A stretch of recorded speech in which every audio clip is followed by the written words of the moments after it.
Welcome to Already Cancelled. I am Peter, that is Tara. We talk about TV shows here. The year is 2021, and the name of the show is Babylon 5. You're over the whole theme song thing, aren't you? Yeah, I'm done. I'm done with it. You done it? Okay. Alright. It was a nice pause for me before, though, is the thing. It was a nice place for me to catch my breath in the intro. I think that's why I started doing it, because you took a break. Yeah, I mean, you could say something just to... You could have like an intro line. You got an outro line for some things. You could have an intro line for this. Also, where is the frame photo of Garrett Graham, which I was promised would be in the background? Hold on. This is very important business. Very important. Normally I'm looking at it. Oh, of course, yes. You wanted to be facing it, but is he there now? No, he's not. That was extremely disappointing and anticlimactic. Camera's going to have to pivot. I'll figure it out. It's pivot. There we go. There we go. That's Garrett. Glorious. Best $20 I ever spent on eBay. Giant wall of hair. It's delightful. A framed photo of Garrett Graham's only $20. That's a shame. Well, the picture was. I mean, yeah. The frame was separate. A separate cost. Did it cost more on the photo? Shh. Look, we know he's a legend. He's a star in my heart. We know he's a legend. That's all that matters. Right. Welcome, everyone. This is episode 20 of season 1. It's called Babylon Squared. And we'll get into it. We have to actually start with some sad news. I'm glad Garrett Graham's photo shenanigans was there to cheer us up a little bit at the start, because obviously we're starting with a little bit of a downer. This is the first episode we've recorded since it was announced that Mira Furlan, who plays Delenn, passed away just a couple of days ago. So that is obviously sad to hear, and it joins a list of actors from this show who passed away too young, which is, a crying shame. But also, that to address it. It's a shame. I knew her first from Lost, because she's on that show too. I actually don't know her. I don't think I know her from anything except for Babylon 5 now. I never watched Lost. Obviously, I'm very sorry for all the fans out there, because I know. You're right. Like, we've just lost too many from this series, it seems, at a young age. Apparently, the last place I would have encountered her, although I obviously didn't notice, and it's not like it's a big name in the credits, but she did voices in Uncharted 4. So, I mean, she's clearly done like voice work and stuff that I've probably heard her without realizing over the years. If she's doing like random voices in video games like that. But yeah, it's a shame. So it was sad to hear that. J. Michael Straczynski, the showrunner, put out a statement about it. But I think he was even the person who announced it on Twitter, which I think it kind of shows how close him and the cast were. That I don't think that's the first time he's kind of been the public face of making announcements like that for the cast. So yeah, I mean, wasn't there something with the guy who plays Sinclair also, where he sort of enlightened the fans on his situation? Yeah. Apparently, the actor Michael O'Hare said, asked him to not reveal what he was going through and why he left the show until after he passed away. So right, that's what I was thinking of. Yeah. So which is interesting. I think we'll have to talk about that a little bit this episode, actually, because I'm very curious to how season 2's episode that brings him back for an episode wraps up stuff that was set up in this one, because this one sets up stuff where it's like, wait, how do you deal with the fact that he had to leave the show? Because it's setting up some future things here that they can't really go back on. Yeah, clearly they did not know he was leaving at this point. Yeah. And if they pull it off, I'm very excited to see how, because and it's honestly, if it's a little bit fudged, I'm going to give them a break. It's not their fault, right? Yeah, it's just fine. But if they do somehow pull it off where it doesn't feel like they've had to like fudge it a little bit, I'll be impressed. So yeah, Babylon Squared, what's this episode all about? Well, this one's actually got a very simple premise. Babylon 4 suddenly reappears. That's the premise. That's what we're doing this episode. But it actually brings a lot of weird mythology stuff, and it adds to like the kind of the where the show's going and all of that sort of stuff. And also, it's a pretty big Delenn episode. Yeah, Delenn's got the subplot, and that's quite big for her, which is funny because you were just asking the last episode for more Delenn stuff. I was. So it's interesting that she just after you said that she's. I mean, it's still kind of related to Sinclair a little bit, but it does feel like she's getting a bit more of her own kind of like stance in it. Which is what I want. That's good. I've been praising her character, and I want more of it, and more stories to tell for her and her, because she sort of represents the Minbari on the station as well, and I enjoy alien lore, so I want more of that. Yeah, I think that show's rich in it, which is nice, because we have at least 3 or 4 alien races that we keep learning more about as time goes on. So what we have to start with there's a one could argue, I mean, I enjoyed this for what it was, but one could argue maybe a little out of place, a little comedy opening to the episode, where Ivanova, who we already know she hates mornings, she's brought this up before, but she comes in. Even Sinclair was like, "We know." Yes, Ivanova, you say it every day how much you hate the morning. But she comes in to the mess hall and they're eating, and so this is a prank that apparently is Garibaldi's doing, where he wants Ivanova to fall asleep for a split second, and then they swap out their plates to empty plates as if breakfast is done and she's late for work. And she gets really... had to have been planned out, right? Because he had like empty plates hidden on his seat next to him. Oh, this is a total planned thing. What I didn't get though from this, and maybe this just speaks to how well they know each other, and that she immediately blames Garibaldi. But Sinclair's the one who has to like hypnotize her to like fall her asleep.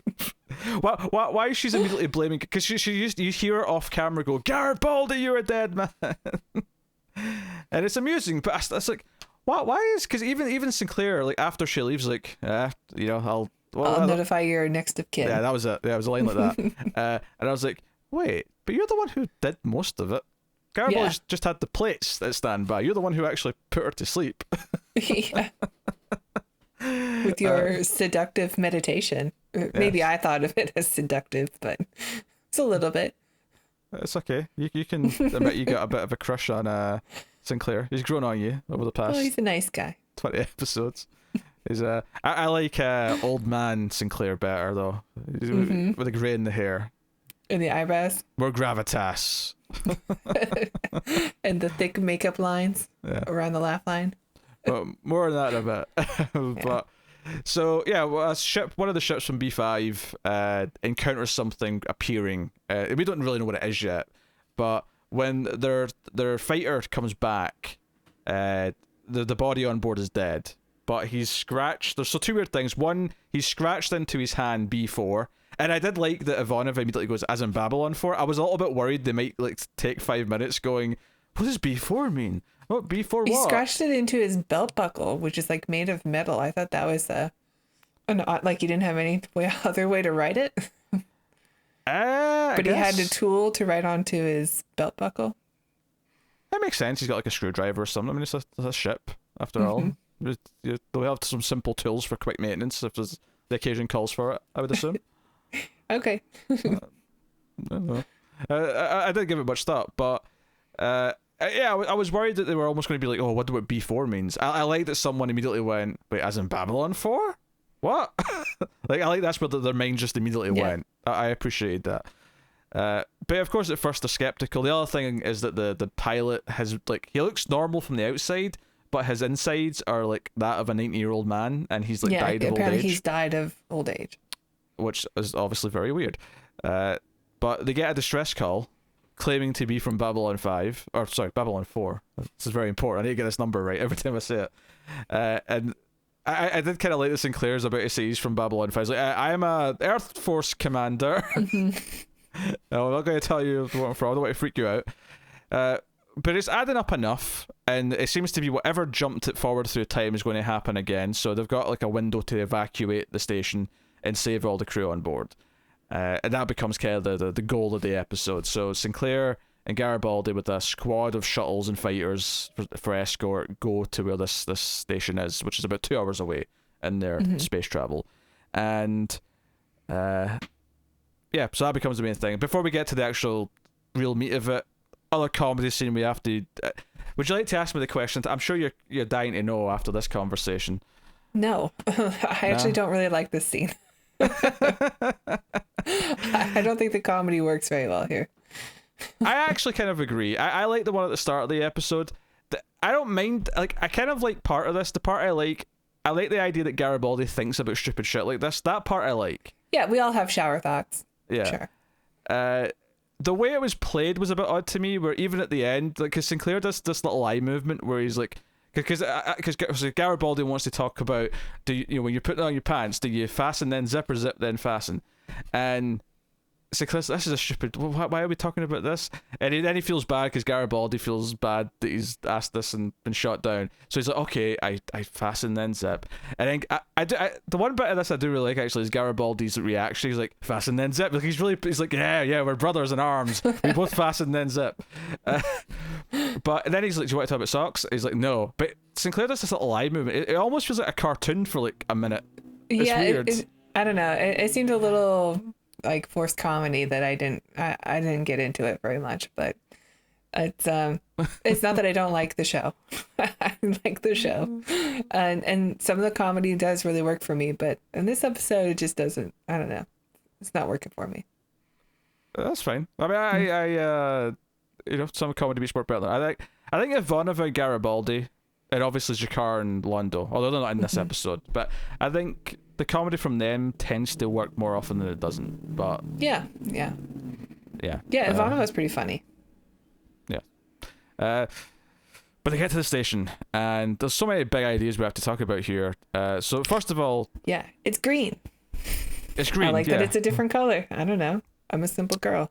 It also looks different. I mean, obviously the inside is clearly just some of the Babylon 5 sets that have been redressed to look, slightly different. But it makes sense to be similar, right? It's yeah, similar design. Apparently it's larger also. It's like a mile larger or something.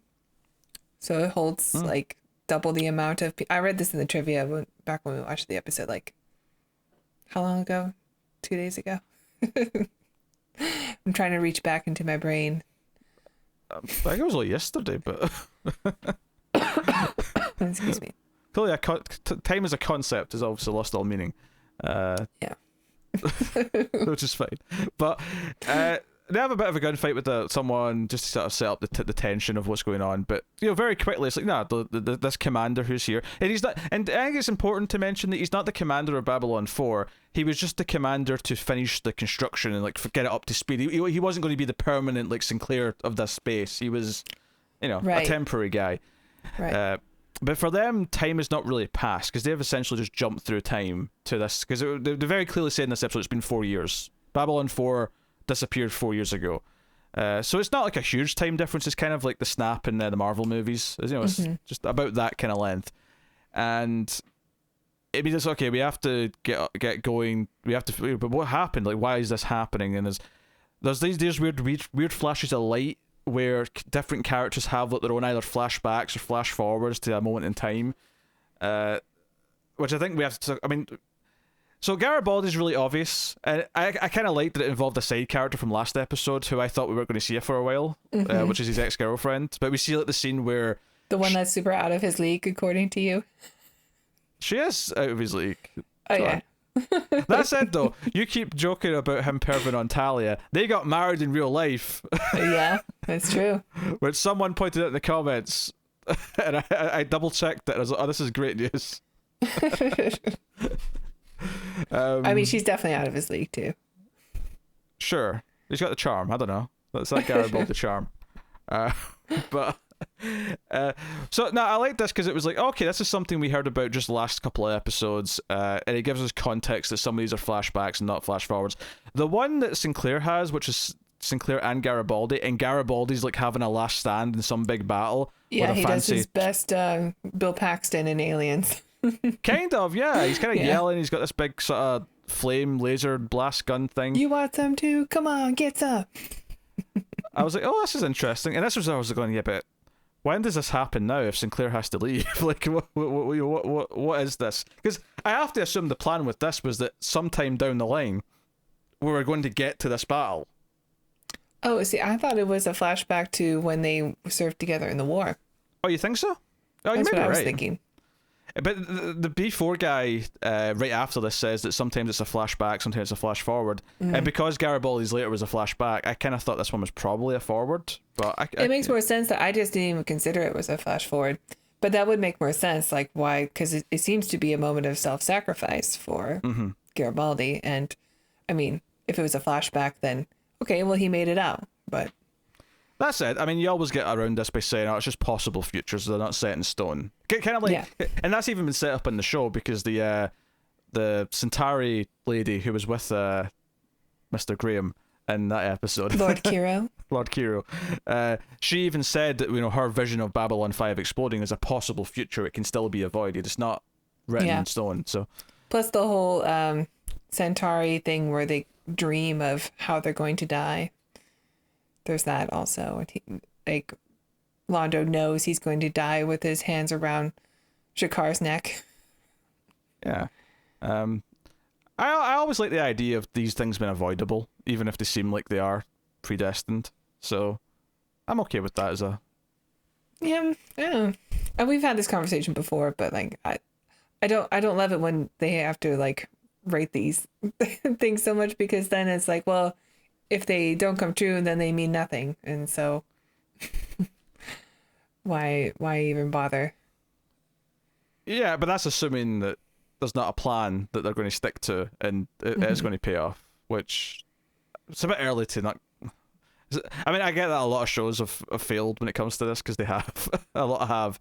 But everything I've heard about B5 is that it's kind of known for like long-term payoffs from stuff that it sets up early on, so... I mean, so far so good.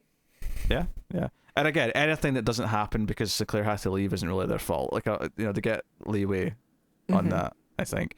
But so we have that. But so we have this character, so this alien character who appeared on the station right before it started jumping. Atheros, I believe, was the name. He said it a lot because he speaks in the third person a lot.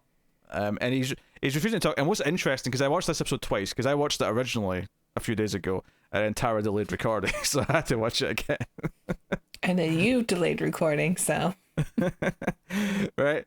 But I watched it twice, and what's interesting, on a second viewing, the moment where Sinclair and Garibaldi walk into this room where he's been held, he gets up and looks at Sinclair, and he's almost excited, and then he goes, not the one.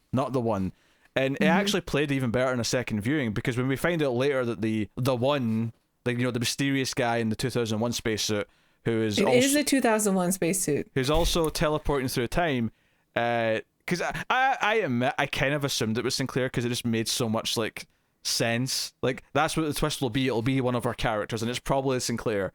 Well, it has to be somebody we know, right? Yeah. And we do find out by the end of the episode he takes off the helmet as indeed old man Sinclair. But this moment played really well in a second viewing, because it's like he recognizes Sinclair but goes, no, you're not this version of Sinclair, you know, because he gets excited for a second. He goes, no, you're not the one. But he gets very talkative, and we find out a bunch of interesting stuff about, you know, from the mythology and where the show's going and what might be happening, which is Babylon 5 disappeared because someone from the future... Babylon 4 disappeared because someone from the future needs it as a base of operations to win a war. And from the side of light, as Atheros puts it. And basically this mysterious being, the one in the spacesuit, essentially only stopped it here at this time so that the crew could evacuate, because they don't actually want to steal all the crew. They're not trying to kidnap, you know, the 1,200 people that are working in the station. They just need a vessel. Yeah, they need a base of operations for this future war. But Atheros is very devout to this. He believes in his leader, and he's willing to die for this cause. He doesn't want to die. I found myself quite liking Atheros the more the episode went on. See when he's talking about how he's probably going to die now, because he's given his time doohickey to the one, because when the astronaut appears, he gives him this little gadget. He's like, okay, now that'll keep him alive when things jump again. And they say, well, what about you now? Like, what's going to happen to you? And he's like, oh, well, I'm going to die. Atheros will die. But the way he starts talking about, oh, you know, maybe people remember Atheros, and maybe Atheros will be important and will have done something. I don't know. I was like, you know what? I'm starting to kind of like you, which I think might be important, because I've got a feeling we're going to meet this character before this in his timeline. Like, we're going to meet him before he's got to this point. Isn't he like a new alien species too? Like, they don't know what he is? Yeah, because they don't know what species he is, and when they ask him, like, okay, when in the future are you from? He's like, well, I'm from 10,900 and something, but it's like in his his planet's units. Right, like we have no frame of reference. Yeah. Like we don't know what that means. That could be next week for all we know. Yeah.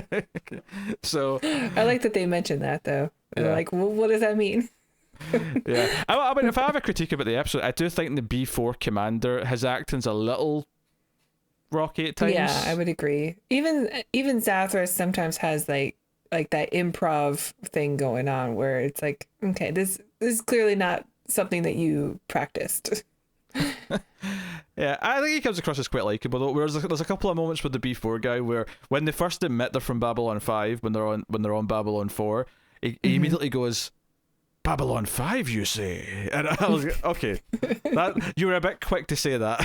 It just the delivery felt a bit off to me, but yeah. I mean, he's not the worst. We've had some bad ones. Sure. Yeah, he's not the worst by any means. He's not the Scarface general guy. I think Zathras, by comparison, came across as a lot more likable and definitely more interesting because obviously. I agree. He came with a lot of mystery. He definitely came off better. It's just that whole.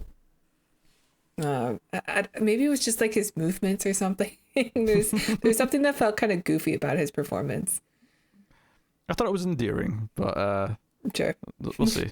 I expect to see him again. It feels like a character we've seen his end, and that's going to be the tragic part of like when we meet him, like when the characters get to meet him for the first time, is we're going to know that he's eventually going to die in this way. Yeah, so they have to evacuate the station before it goes. They get everyone off. Sinclair, has to essentially be told to go by Zathras, because Zathras gets trapped, and he's like, "No, just go." And Sinclair doesn't want to leave him because he's Sinclair, he's noble, he's heroic, blah blah blah. All the usual Sinclairy things. And he's like, "No, just please go." But then the astronaut shows up again, and he's like, Zathras knew you wouldn't leave him, and it's like, okay, this is definitely Sinclair. There's no way this isn't Sinclair. Also, they touch fingers and get blown apart. Yes. But the final shot we get of the astronaut when he takes off the helmet, he says, "It happened exactly like I remembered it, even though I tried to change it." But then you have this hand come in a woman's voice, which it sounded like clearly Delenn. Yeah, it sounded like Delenn, who's working with him here to try and win this war, whatever it may be. But I mean, they clearly want it to be a bit of a mystery, even though it's like 90% sure it's Delenn. It's definitely her voice. It sounded like her, but they could swerve it by like, Delenn's got a sister, and this is it's her like Yugoslavian accent coming through, and is she Yugoslavian? I think Yugoslavian. I think so. Is she?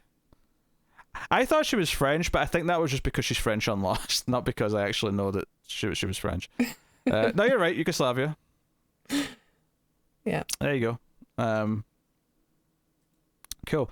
So, no, I mean, all this mystery stuff is because so much of this show is building to some sort of conflict that's coming out of all the different races and stuff, and whatever these like higher powered beings are that are sort of meddling. So the idea that there is this future war that Sinclair's fighting, and that I always enjoyed the mystery of Babylon 4 disappearing. I like that the answers to what's happening to it leads to some more interesting mythology. It's not just it was like a weird explosion, but instead of exploding, it just sort of like imploded and time warped or something. I like that it's someone took it for a purpose, and the purpose is actually interesting, and it's like, okay, all right. But also, like, Sinclair goes back in time to try to change something, and it doesn't happen. So I wonder what it was. Maybe we still have that mystery. Yeah, maybe saving Zathras was maybe at least one of the things he wanted to change, I assume. But it's one of those things where I think I got really intrigued as soon as it was implied that whoever this mysterious being is that's doing this, as soon as Zathras implied that no, the reason why we stopped teleporting through time was to let everyone evacuate. It was like, okay, that tells us that whoever's doing this is actually a good character, and that's actually vastly more interesting than a villain, I think, taking the ship through time. Right, yeah.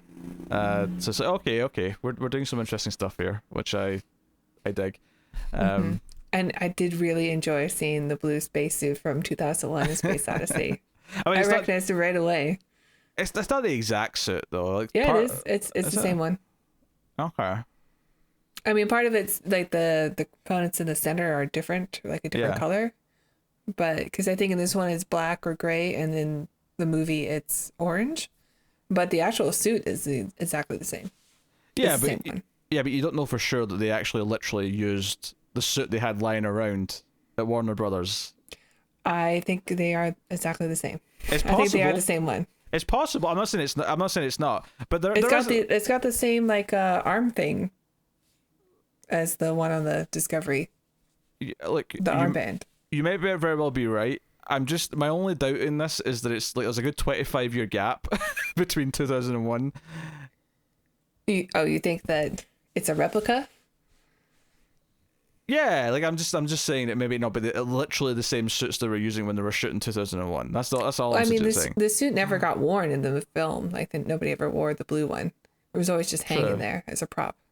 Yeah, but you would think that props from 2001 wouldn't be lying around to be used in movies. You'd think they'd be like on display at, the studio tour or something. I think there are some in the Smithsonian, but I don't know which ones. But I'm pretty sure it's the same one. I mean, I just watched the movie today. Well, I guess what I'm saying is, at what point does a prop from a movie become something that's more of a, historical like artifact? Collectible? And not something that's to still be used and stuff. I don't know. Because obviously, the famous example here is that in Firefly, which you'll know that show, used Starship Troopers uniforms and some of the Alliance soldiers to save money, because they were lying around, I guess. Why not? There's a lot of extras in that movie. They definitely made tons of uniforms. Yeah, that's true. Tons of them. Come on, you apes. You want to live forever? Take off the logo. You're fine. Here you go. That's... No, I think all this. I mean, I love when we start prodding at like the larger scope of stuff, and what this conflict's going to be. And I think this season really does feel like it's turning up the gears a bit towards the end. I think the last two part and then this one feels like we're really starting to tease a lot of this big stuff. Yeah, I mean, I'd say this is a great episode. Yeah, me too. We haven't even talked about Delenn and her Grey Council summoning. Yeah, we can get to that. This is she's summoned by the Grey Council. She doesn't know why. She goes on her own, and there's a bit of there's a lot of quiet scenes of her just docking and the ship arriving, all that kind of stuff. But she comes into the ship, and they tell her that her time in Babylon 5 is over, and that she's been chosen to be the new leader because it's been 10 cycles since the cat has perished, and it's time for a new leader. Apparently, that's how long you wait till you get a new leader. You have to mourn. That's for 10 the cycles. mourning, yeah. Mandatory mourning.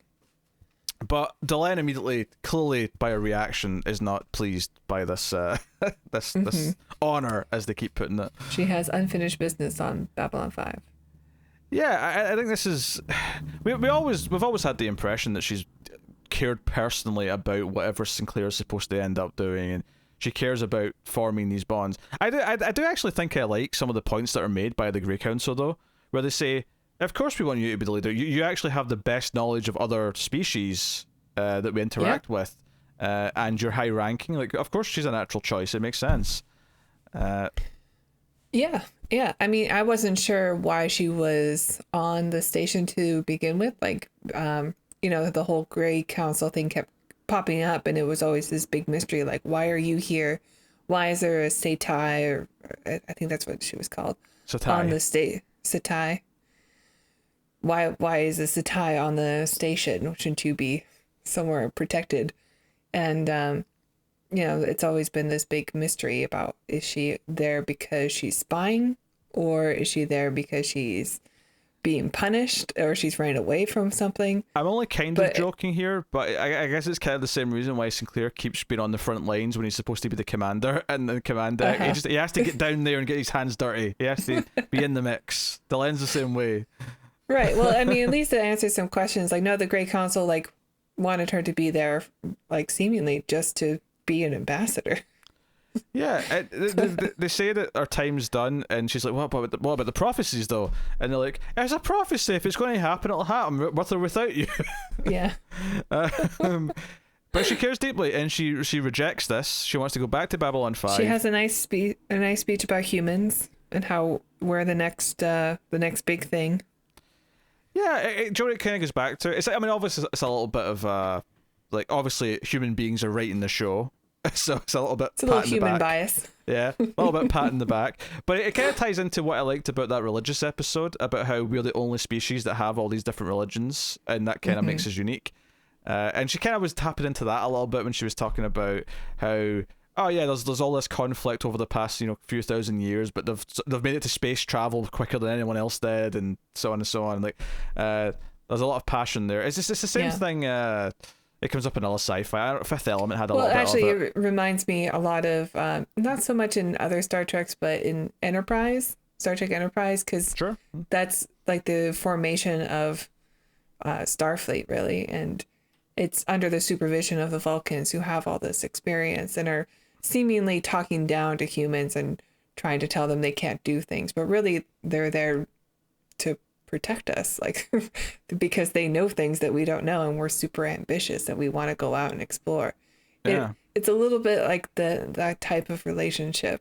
And that was another example of that in this show was when Jakar tried to warn was it Catherine, Sinclair's girlfriend, about going out to that part of space, and then of course she almost got in trouble and he kind of saved her. This idea that humans are a little bit arrogant and we're a bit too gun-ho to go and try things when maybe we should be a bit more reserved and think things through a little bit. Looking at you, Prometheus. But even Delenn kind of mentions, I think one of the lines she has, I'm paraphrasing a bit, but the sentiment was they refuse to conform to what, essentially one idea. Like, there's so much, and that ties back into the religion thing, but this idea that we're all so different and we all have to kind of be different to each other, which again, and a lot of this is almost meta, because sci-fi by its nature, we don't have time to develop other cultures and other planets enough to be as diverse as us, because we just naturally have thousands of years of culture split up amongst different countries and different types of people, that we just have all that rich history.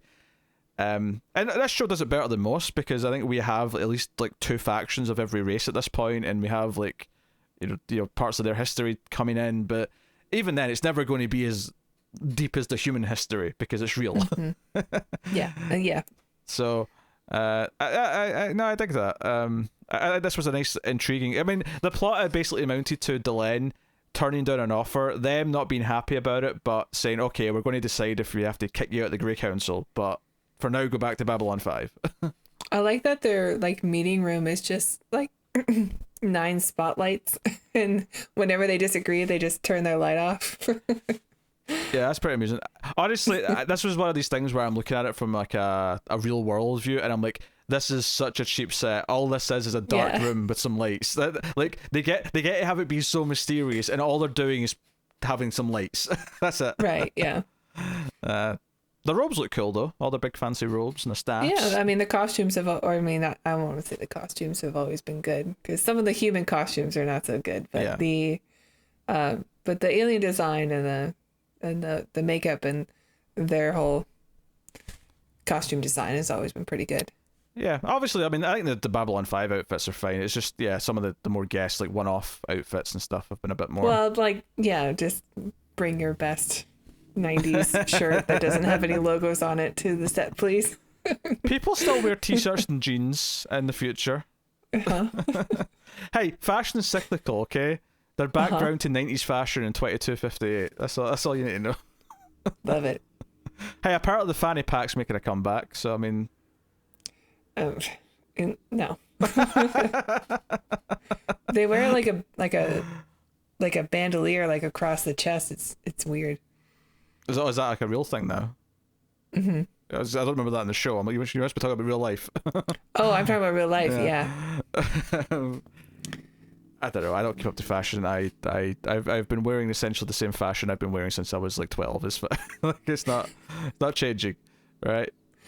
Yeah, I'm not good at it either. Yeah. I try to keep up, but I just look like an old lady who's trying to dress like the kids these days. Yes. Insert Steve Buscemi. How do you do, fellow kids? Right about now. So, no, I think the line stuff here is really simple, but it says a lot about her character, and sort of gives her even more of a personal stake in whatever's going on, because she really cares about it enough that she's willing to essentially risk being kicked out of like her entire society to maintain close to Sinclair and close to what's going on in Babylon 5. It's just kind of, accidental that we got an episode like this right after the passing of the actress, but it was kind of fitting in a weird way that we got something that gave Delenn a bit more right after that. Yeah, this is a real turning point for her character, I think. Yeah, I'm excited. So I mean, just to go back to the future stuff a little bit. I mean, them showing Sinclair in the future as an older man being a part of whatever's going on does present some problems for him having to be suddenly written out of the show. And so I'm so fascinated. But it does seem like this isn't like 5 years in the future. He's old and gray in this, so it could be far enough in the future that it doesn't matter. Unless the fight's just so harsh that it goes grey really quick. Is that stressful? Right. Is that stressful? It's taking a toll on him. Or they were planning on staying on the air for 30 years. But I'm really fascinated by, because I think it's later in the season, next season, that we get like an episode where he comes back to sort of tie up the loose ends of his plot and maybe make it fit better with whatever. Yeah. So I'm really fascinated to see how that handles any of this stuff. If it even does, we'll see. Like I say, if the future's malleable, it can change, so it's fine. But yeah, I'll be curious to see what they do with it at the very least. One thing I want to actually mention before we wrap up is, this is just a technical thing, is that it was just, funnily enough, a couple of episodes ago in the comments, someone was talking about the formats this show is presented in and how the iTunes version is technically the best one right now. It's available for streaming.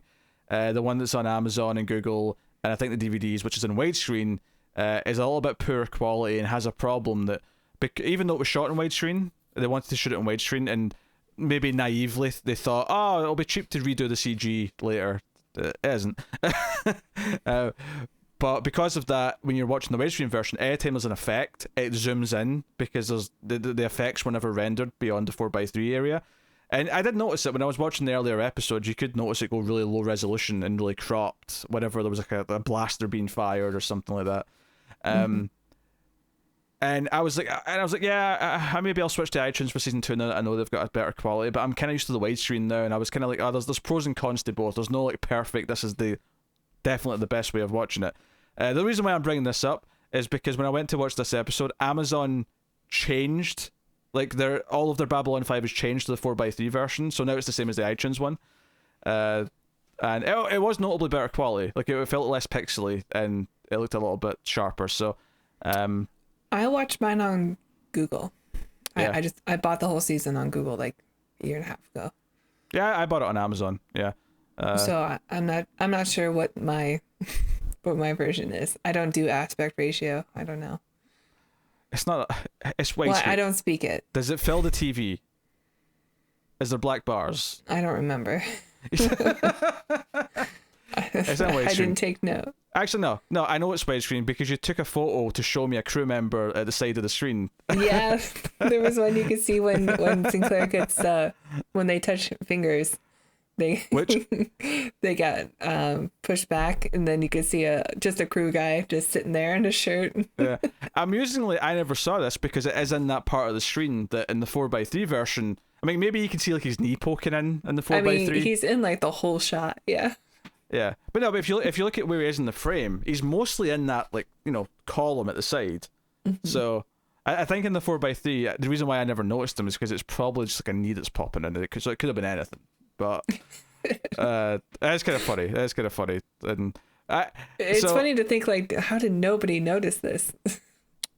Well, I know some other shows from that time which were shot with cameras that were filming more outside of the edges, but they knew they were only going to be airing 4:3. Because I know like the HD version of Friends that they did later on that opened it up to the widescreen. Like there's a lot of like things at the side you're not supposed to see because it was never like shot. The set ends. Yeah. You can see cameras peeking in. One of my favorite ones, which is an editing thing, is that when you're editing scenes where you've been, so you've got two characters, you've got a shot of one, then a shot of the other, and you're cutting back and forth. Sometimes you mix the audio in a way where you have to take someone's audio from another take or something, and you'll disguise it by being on a certain character. Because when they were editing this, clearly they knew that only the 4:3 was going to air. There's shots where there's like a second character off to the side, and they'll say something and they weren't supposed to be seen, so their lips aren't even moving, and there'll be like a line of dialogue. And it's clear that only happened because they knew that it wasn't going to be seen at the time. It wasn't until decades later that, oh no, it's there now. Yeah, it seems odd to make that transition. Yeah, it's because people don't like black bars. The filthy peasants, the plebs, as I will say, it is a little bit better quality, and it is kind of nice that it wasn't zooming in when there was like an effect shot, so it felt more consistent.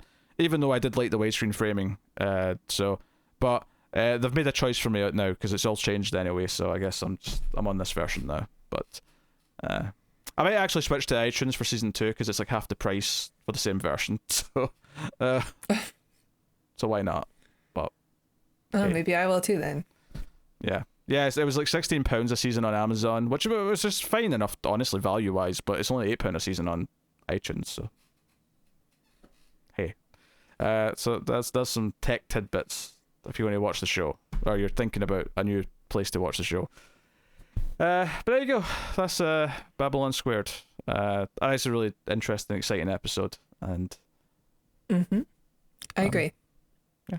And I'm looking forward to seeing what the finale's got. So we've got 2 episodes left of the season, and then we're on to Brooks Boxleitner in season Whoa. 2.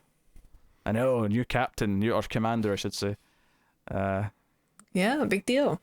And Delen's got her hair out next season, I think. Oh, is that next season? Yeah. I'm looking forward to it. I hate the tiny ears. That was one of the other comments we got, because we were debating the head, like, bone stuff. Uh-huh. Apparently, it's been mentioned, or it's mentioned later, that they just kind of carve that to whatever they want. It's like something they carve. So it's like a bonsai tree. Yeah, it's kind of like a hairstyle. they get to pick whatever they want, and just. I wonder if it keeps growing though. So do they have to maintain it, or once you've carved it once, that's it? It doesn't regrow. So you get to like 18, or whatever their age of adulthood is. And you make your choice, and that's what you're stuck with. Maybe it depends on how much calcium they eat. Maybe. But hey, the life of him and Barry. So there you go. That is Babylon Squared. So let us know what you thought of this one in the comments below. Please do like and subscribe. It is the simple and easiest way to support us and help keep the content coming, as it lets us find more audience members on YouTube. Tara, why don't you tell them all about Patreon? Sure. If you enjoy the reviews, please check out our Patreon page. It's patreon.com/mildfuzztv. And if you donate as low as $1 per month, you'll get bonus episodes for other shows we do, including the ACE, the Atomic Cinema Experiment, which is our science fiction movie review show.